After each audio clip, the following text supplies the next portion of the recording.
join him, but the adventurers there refused to hire him due to his bad reputation for quitting the heroes' party within a month. Thus shunned, the disheartened boy left the capital and was forced to become a solo adventurer.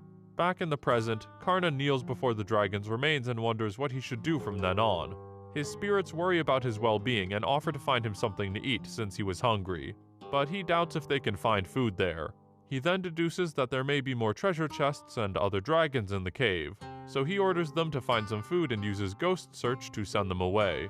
Grandpa doesn't join them, saying he is too old to run around like that, causing him to comment that he is just a normal old man. After some search, one of the spirits finds an empty treasure chest, while another stumbles upon the corpse of an adventurer. Though due to the time he's been there, Karna judges that the water he carries must be spoiled. The third spirit, however, stops before a massive pair of gates that mark the entrance to a huge and foreboding castle, declaring that it is impossible to go any further. Karna believes that this means that the castle is protected by a strong barrier, and heads there, excited at the possibility of finding valuable treasure inside. He confirms the presence of a strong barrier and uses his necromancy powers to dispel it. As he uses Dispel Barrier, the barrier buckles and cracks before shattering altogether, while the iron gates are blasted apart. Karna notes that the barrier has weakened after 200 years, and thus it was easier to extinguish it by force. But before he can get inside the castle proper, he is stopped by a trio of flying demons barring his path. They land before him, and as their leader asks why he's there, Karna notes that his engraving is from the outer god, and that his human-like appearance indicates that he is strong. The demon is surprised that he managed to destroy the barrier, explaining that the castle is owned by Cecilia Isla Firis, one of the 7 demon lords. The surprised boy asks why there's a demon castle in the place where one can normally quest, and the demon wonders how he was unaware of it, before brushing it off and summoning lightning powers as he prepares to fight the intruder as Cecilia's faithful servant. His companions note that Karna is really unlucky to have been found by their leader, who goes by the name of Belphegor, noting that he has the power of Lightning of Despair that was granted by the old god Nodens and can boil one's blood instantly. The demon launches a lightning strike at Karna, causing an explosion.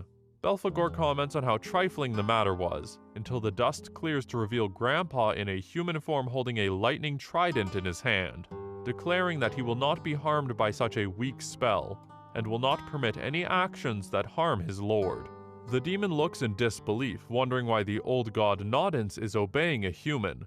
The boy asks the spirit if that's his name, and he notes that he has yet to introduce himself. Turning to Belphegor, Nodens prepares to show him the Lightning of Despair, asking Karna to lend him some of his magic. The boy agrees and touches him, causing the god to glow with power as the demon looks on in horror.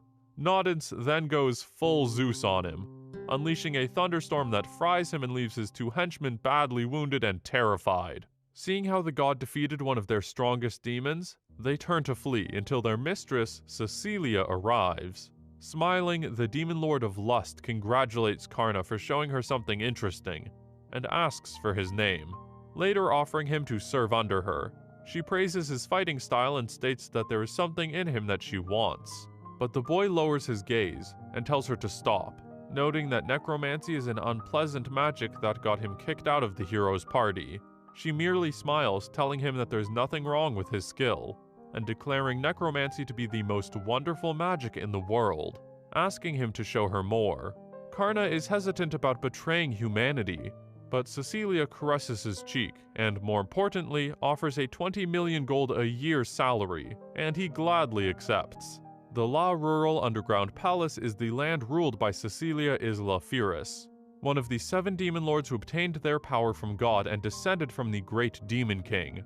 Inside it, Karna is led on by Cecilia, while wearing a new demon mask to conceal the fact that he is a human. The other demons whisper about him, talking about his recent victory, and how he is followed around by Nodens, causing the spirit to note his popularity, explaining that he passed away thousands of years ago and was thus unaware they started worshipping him. A pig demon notes that the boy smells human and wonders if he isn't one, but one of his fellow comrades quickly shuts him up, noting that their mistress declared him to be her follower, and that no one looking like that could be human. Despite Cecilia having announced him before, he fears discovery, so he decides to act like a demon to avoid getting caught, and thus support his grandparents. They finally arrive at the Demon Lord's room, telling him that it's okay to take off his mask as she leads him inside and declares that chamber to be his workplace. Karna notices the clutter in shock and looks at her, and as she turns her face away, he realizes she doesn't know how to clean. The embarrassed Demon Lord asks him not to tell anyone, and explains that the more she cleans, the messier it gets, and that she has hired him to serve as servant. He agrees, noting the high salary, but wonders why she wouldn't choose a servant from one of the many demons that already follow her. Cecilia bluntly rejects this, stating only he can do the job, and telling him that after he is done cleaning that night, he can use the castle's facilities, leaving the confused boy to his task. Despite not understanding what she meant, Karna is eager to begin and determined to handle any work she gives him. He then heads to the castle's vast library, explaining to Noddance that he isn't familiar with the demon's aesthetic, and asking for his help doing research. He then sends the other 3 spirits to scour the books with ghost detection, receiving the knowledge that they gather through the spiritual circuit and gathering information on creating the ideal bedroom for his mistress, while also learning about the demonic culture. The old god looks at the boy, wondering how long it will take for him to browse through everything, but he instantly declares that it is done and he remembers everything, thanking the spirits for their help as the old spirit looks in awe. He notes that even though the spirits helped him read, there was no point if he couldn't process it all, praising his talent. Now armed with knowledge, he commands the spirits to go clean to their heart's content. 2 hours later, Cecilia is delighted at the immaculate state of her room, praising their effort and thanking them. Pointing to a pair of growling chests, he explains that they store the cursed armor pieces and demonic books, while the spirits shiver, recalling how tough it was to deal with them. Smiling, the Demon Lord states that his work exceeded her expectations, and that she's glad that he came there. The boy blushes, stating how glad he is for finally being helpful to someone, despite her being a demon. He then tells her about a book he was interested in, sending the spirits to pull several volumes from the bookshelf, and noting that they were all written by humans, pointing out the number of human books, and as Cecilia doesn't answer why she has so many, Karna asks her if she likes humans, causing her to blush. Cecilia relaxes in the shower. Karna stands outside with his back towards her, holding a towel, and Grandpa looks on with delight. The embarrassed boy chides the spirit for this, and as Cecilia closes the tap, she answers his question from earlier, admitting her interest in humans and stating it is for a reason, finding matters of their life and culture such as love and marriage very interesting. He glows up, realizing that was the reason for the many romance novels in her library, causing her to turn in surprise and embarrassment. She slams the glass door of the shower open as she steps outside, startling the boy, while coldly asking if he read her books, even though they were so well disguised. Flustered, he apologizes, explaining that he didn't know that the content would differ from the covers, and that the spirits read them while he was cleaning. She grabs the towel and wraps it around her chest, blushing as she calls him a bad boy, and lustfully approaches him from behind, asking him to tell her his secret. The petrified boy agrees to tell her everything, and she whispers to him to tell her about the god who looks over him, and where and how they signed a contract. Happily, Karna tells her that Grandpa Noddance and the other spirits were his grandparents' neighbors. He explains to the surprised Demon Lord that when he first became a necromancer, he wanted to purify the cursed land next to his grandparents' farm, telling her that a bad company sold his grandfather that dangerous land. Though necromancy can't do purification without holy power, it enables the user to talk with these spirits and calm them down. So he went to the barren land and used his power, causing him to fall down a sinkhole as the ground shattered beneath him. He softened his fall with a slime cushion, finding himself deep down the cave and facing a huge dungeon shaped as a pyramid. As he looked at it from above, Noddance appeared behind him staring at him.